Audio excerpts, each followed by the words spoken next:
Sixers fans, welcome back. As you know, I have been self-quarantining the past couple of days.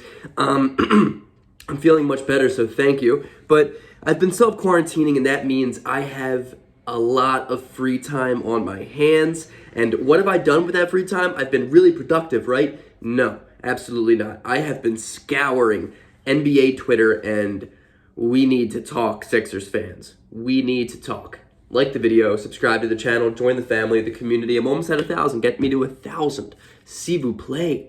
Merci beaucoup. I would like to start this off by saying this isn't just Sixers Twitter. NBA Twitter in general is just bad. It's really, really bad. But I want to talk about the Sixers fan base and the Sixers Twitter right now. Because and I will say we, even though it's most definitely not I, but we definitely overrate and or underrate players far too much. I mean, it's ridiculous, and it's so streaky with this win streaks, losing streaks. It's ridiculous. I bet you the first 10 games in the season when the Sixers started like 8-2, everybody's going off about how amazing the Sixers are. No trades needed. Let's keep Ben Simmons for the next 4 years without even trading him, and he can watch us hoist the Larry O'Brien trophy. As much as that would be hilarious and awesome, obviously that's a stupid idea. It's a stupid idea. It's a stupid idea to hold on to Ben Simmons for 3 years without going and trading him for some value. But at the same time, guys, it is such a stupid idea to trade him for pennies on the dollar. And for some reason, Sixers fans are so volatile that as soon as we lose a game that we shouldn't have lost, it's trade everybody on the team. Even trade Embiid. Trade Embiid. You can't win with a big man. You can't win with a center big man. If I see that one more time, I'm going to lose my mind. It doesn't make any sense. It seriously doesn't. Look at the past 20 years. There have been some pretty dominant big men, and I am including Giannis Antetokounmpo and Anthony Davis as NBA champions. It's possible to win a championship with a center or a big man as your best player. You just have to properly build around them, something the Philadelphia Sixers have struggled to do during Joel Embiid's tenure.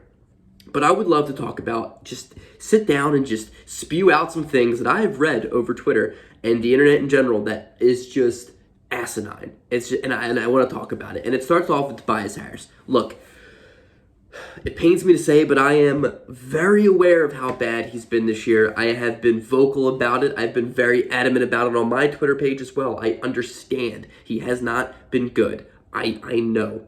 He has been underwhelming. He's shooting under 30%. He's probably having a career worst year, especially for the Sixers. He hasn't been good. And his contract, albatross. I understand.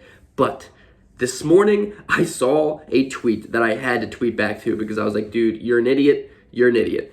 The tweet was, trade Tobias Harris and 2 second-round picks for Kemba Walker, Evan Fournier, and Nerlens Noel.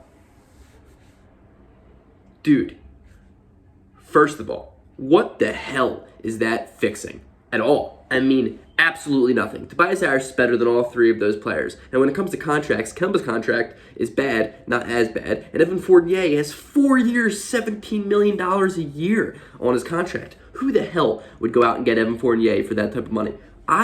It's that type of shit that it just rides me up the wall. I can't stand it. I get it. Toby has been bad. But to go out and trade him for Kemba Walker, Evan Fournier, and Nerlens Noel, you are outside of your mind, Twitter user, whoever I got in an argument with, because it doesn't make any sense. We are underrating Tobias Harris's value. And I know it's probably not going to be a great return if we trade him, or hopefully when we trade him. And I know he's not an all-star, but he is much closer to being an all-star than Kemba Walker, Evan Fournier, and Nerlens Noel. That doesn't fix anything. If anything, that creates more problems of trading Toby for Kemba and the rest of the scrubs that we're taking from the Knicks. It doesn't make any sense. Please do not put Tobias Harris in trade offers if they aren't logical for both teams. I've always said when both fan bases can get pissed at a trade, it's when a trade is fair. That no Knicks fan would ever be mad at that trade. Ever. Every Sixers fan in their right mind would get pissed off at that deal. So clearly it's a no. Another thing, this is driving me insane, seeing this over Bleacher Report and ESPN. The Sixers are not trading Ben Simmons for Russell Westbrook. It makes 0 sense. Dude, it literally, I would rather cut Ben Simmons. Just completely waive him and his $180 million contract than trade for Russell Westbrook. And I promise you, Daryl Morey is thinking the exact same thing. There is no shot in this earth that Daryl Morey is trading for Russell Westbrook and just handing the Lakers Ben Simmons. Absolutely not. I don't even want to talk about it anymore. It's the dumbest trade hypothetical I've seen in the past 25 years of my life. I can't talk about it. It's awful. It's not happening. Thank God it's not happening. Thank God that the Sixers Twitter isn't the general managers for the Philadelphia 76ers. Look, Daryl Morey, believe it or not, guys, he knows more than you do. I know. It's wild to think about anybody else in this world being smarter than you are at what you think you're smart at. And as I sit here as a YouTuber who 99% of the time is probably going to be smarter than you as well, and that's coming from my humble opinion. And I'm not talking about my subscribers because you know what? My subscribers are day one. But to the Sixers Twitter users out there who are 14 years old and are completely unaware of how basketball is actually working and formed and contracts, Daryl Morey knows more than you. So as bad as you want to be the Sixers GM to trade Ben Simmons for James Harden, Kevin Durant, and Kyrie Irving, it's not going to happen. Daryl Morey is doing his job. Do you think he's just waking up every morning and is just like, oh, I'm just going to go back to bed, there's nothing to do today? Oh, of course not. The dude is constantly navigating the market, seeing what he can do in a Ben Simmons trade and this and that. The guy is constantly working. His phone is probably off the hook 25/8 a week. You got to relax. You got to relax. He knows what he's doing. He's a lot smarter than you and I. Just let the man do his job. Ben Simmons is not getting traded for Russell Westbrook. We are not trading Tobias Harris for freaking Kemba Walker. We're not making these atrocious trades. And if I see more people saying, I wouldn't trade Tyrese Maxey for Damian Lillard, well, I would. And maybe that's more of a personal belief, but like Tyrese Maxey's ceiling is not what Damian Lillard is.